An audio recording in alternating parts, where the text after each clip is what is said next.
Pikir sudah pada, kondisi ataupun posisi yang agak mengkhawatirkan ya. Kenapa? Karena utang meningkat terus padahal, pendapatan atau profit itu menurun.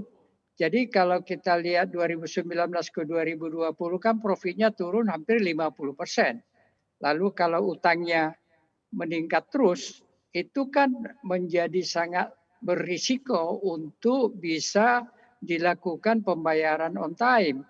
Dan kalau itu terjadi, maka pengutang biasanya panik.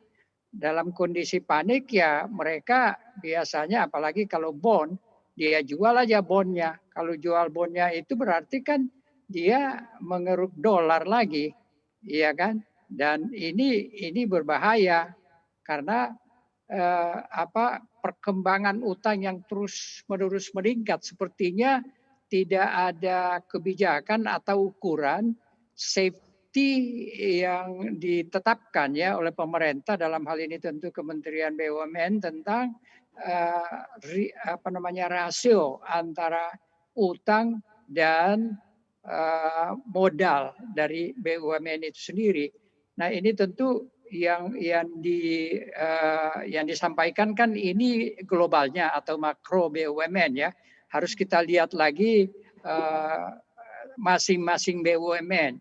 Karena utang itu kan tidak otomatis lalu menjadi beban kalau saja bisa diservis dengan revenue yang baik, EBITDA yang baik.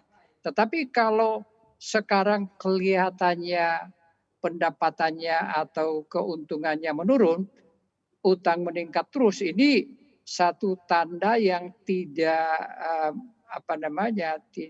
aman bagi korporasi di Indonesia. Dan biasanya korporasi yang berutang itu juga berutang kepada bank-bank BUMN sendiri. Jadi kalau bank-bank BUMN itu sendiri tertekan, ini menjadi sangat berbahaya, hampir sama dengan krisis 1998, di mana pada saat itu konglomerat kita itu over leverage, utang terus kebanyakan dalam dolar, dan utangnya banyak diambil dari BUMN kita. Bank-bank BUMN kita, akhirnya seluruh bank BUMN kita pada waktu itu hancur. Nah, sekarang bank BUMN kita memang lebih solid, tapi tetap saja menurut saya perlu kehati-hatian untuk bisa melakukan langkah-langkah agar utang ini bisa dibenahi gitu ya. Jangan sampai itu menjadi beban bagi ekonomi kita.